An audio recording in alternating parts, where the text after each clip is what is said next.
can't hear me, let me know. I'm going to say a little bit first, and then Tom is going to take over and fill you in about recent events. I'm going to read it, because I don't have confidence not to, so you have to forgive me for that. This is such an impressive gathering of what I like to call the Swanning family. And Tom and I want to thank you all for being here today. Wouldn't Patrick have loved it? I must say that your loyalty to each other, to Patrick, and to his ideas over all these years is truly astonishing and very moving to me. We've heard such praise for Pat's achievements, and rightly so, but he did not do all this alone, and this is something that Tusi says all the time. The gathering of friends and colleagues at the Saroe Memorial and this gathering here this afternoon have given the family the chance to applaud the outstanding contribution that you all made together with Patrick at Swanning all those years ago, and Tom and I are in the class.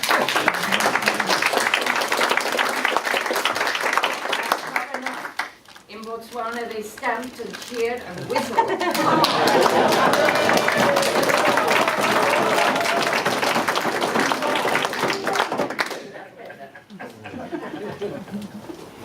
The thing about Patrick, as we've been saying, was that he was never complacent, never accepted social injustice or the status quo, and he gave us all hope that things could be transformed if people joined together in struggle, as you all did in Saroe.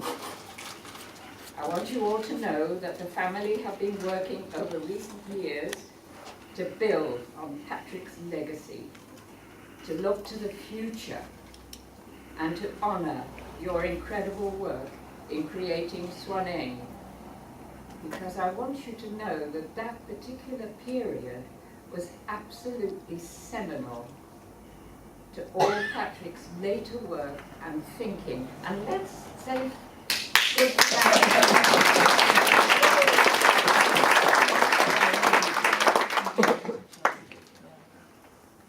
Tom and I wanted to tell you about the family's work recently to revive the Foundation for Education with Production. We were going to call it the Patrick van Rensburg Foundation, but for legal reasons and to save time, the lawyer suggested that we use the same name. It made all the legal trustee documents and so on. We could get on with it more quickly. So that's the reason. It's a bit confusing. But at the same time, talking to people, we realized that most of the Swanning family, or many of the Swanning family gathered here, don't know what the original theft was about. So it's a bit confusing for you. Or what Pat was up to, particularly after his move from Saroe to Gaborone from the 1980s onwards. And we'd like to put you in the picture and bring you up to date a bit before we explain what is happening now. So over to Tom. Great. So I suppose, this whole, when I think back to that time as a child, this was an extraordinary endeavour. You know, the talent in this room that was gathered in Botswana and Protectorate, and what later was to become Botswana, all working with Patrick, with my family, all engaged on the challenges of the time, starting projects related to farming, building lime kilns in Kuiteko.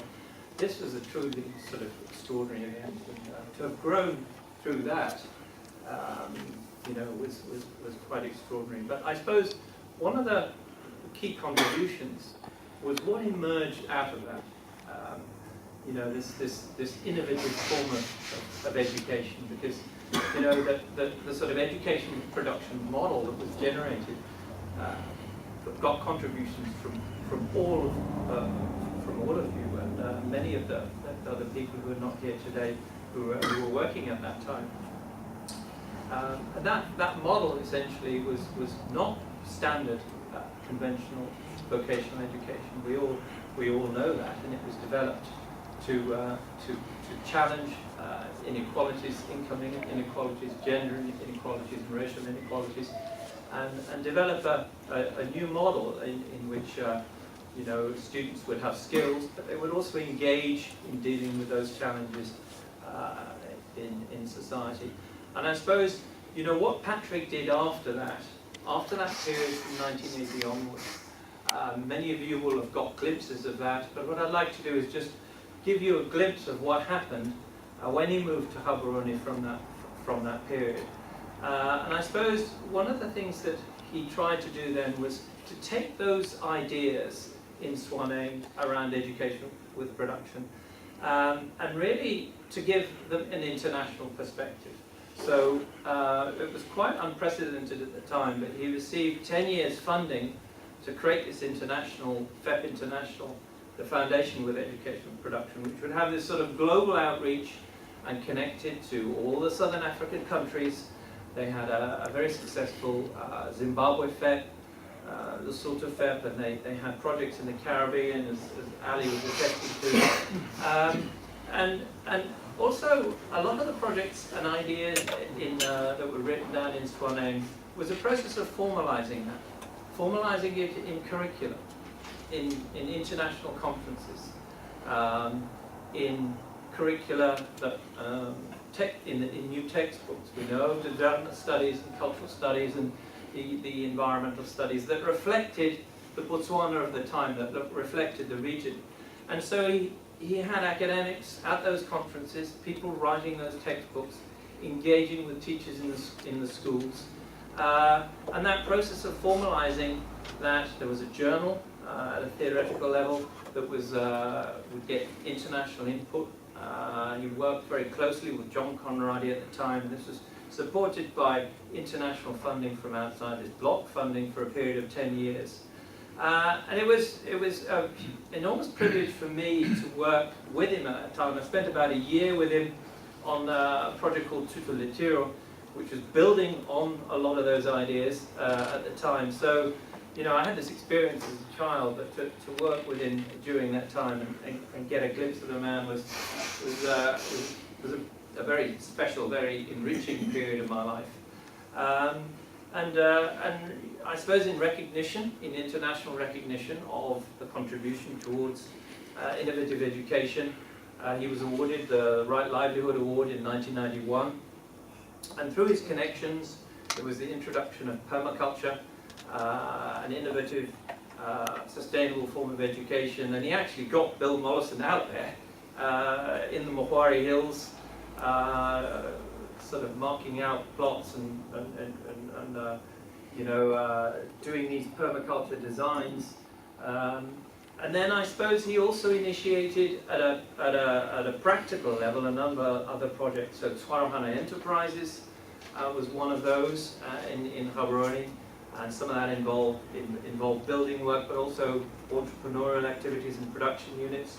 And crucially, he started a newspaper, Mehi. I mean, Botswana is probably one of the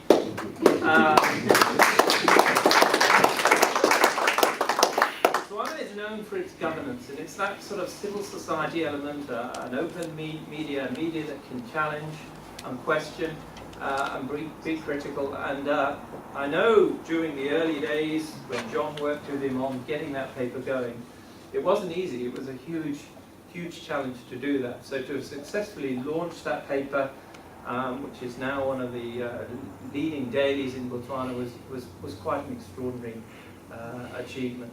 And then I think it was in 1993, FEP won the UNESCO Cornelius Award for its contribution towards innovative education. So in a sense, there was this repository of intellectual knowledge being developed that galvanized a lot of the work that you contributed to, that gave it a theoretical dimension, that formalized it, that gave it accessibility to academics and educationists all around the world who were interested in connecting with that, and he made many visits around the world to China and so on that has been mentioned.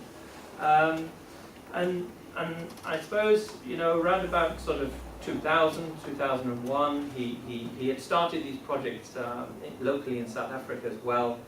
He worked on the Kongwani project and the small builders brigade initiative in Bertram.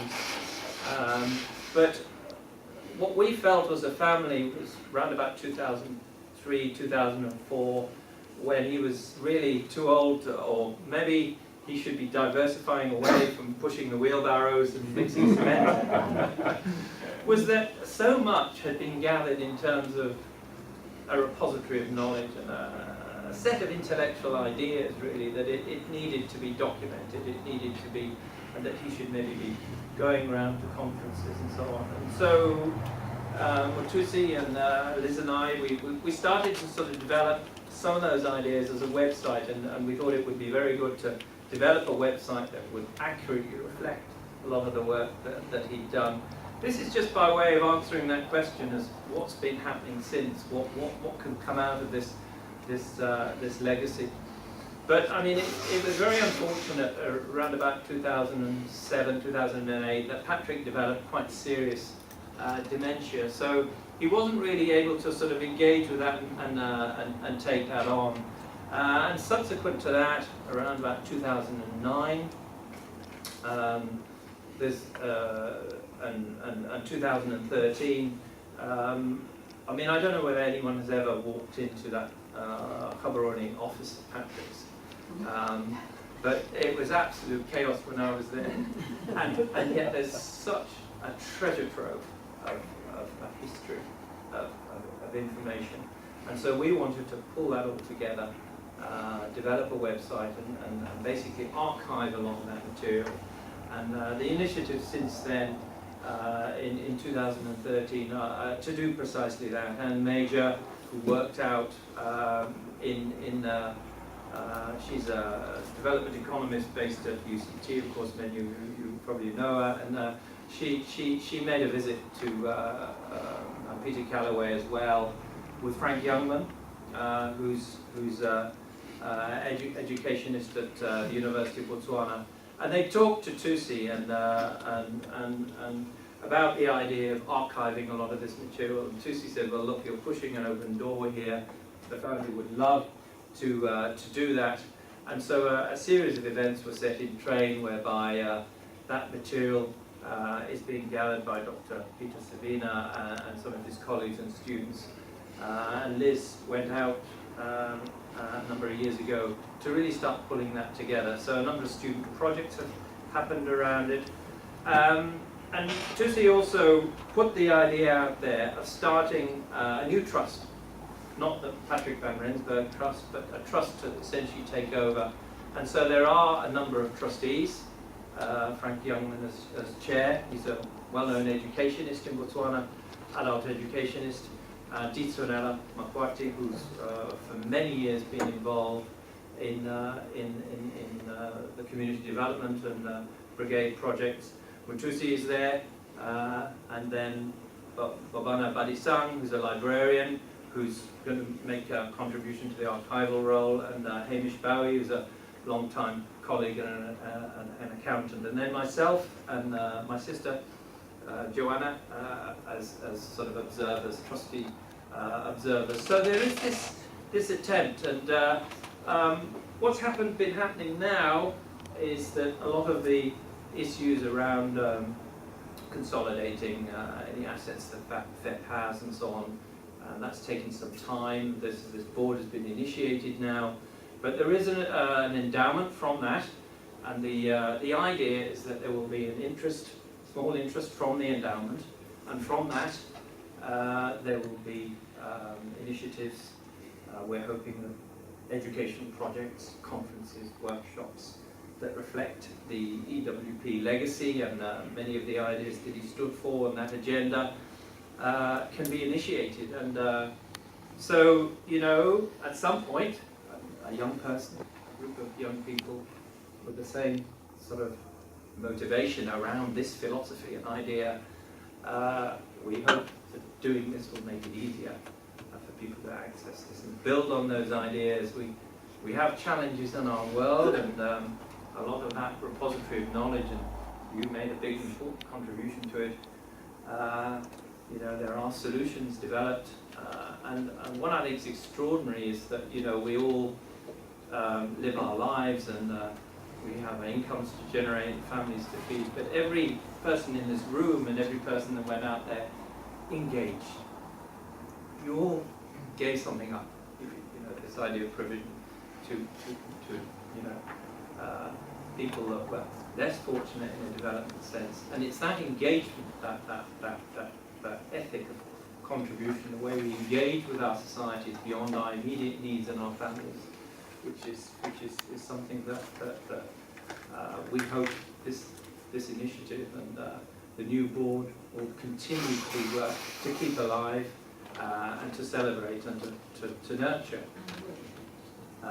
and workshops. Yeah. So that was just to sort of put you into the picture.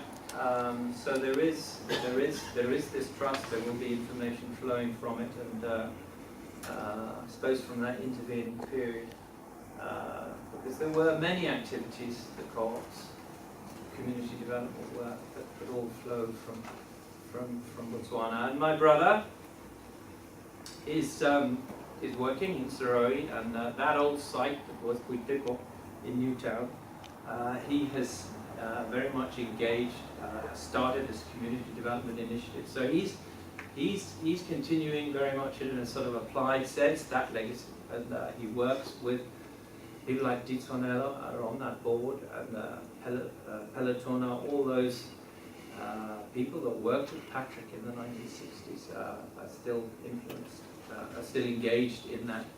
And so that legacy continues, and I suppose what we all like to see and celebrate is the fact that he had these theories, that he liked to see them reflected in reality in a way, lifting people out of poverty, giving people opportunities. Two sisters doing that on the ground, so we're very proud of that. Sorry? Anything I missed? Sorry? Yeah. The other thing is that FEP has commissioned Dr. Kevin Shillington, a well-known historian of Africa, to write Patrick's biography, and we're delighted with that.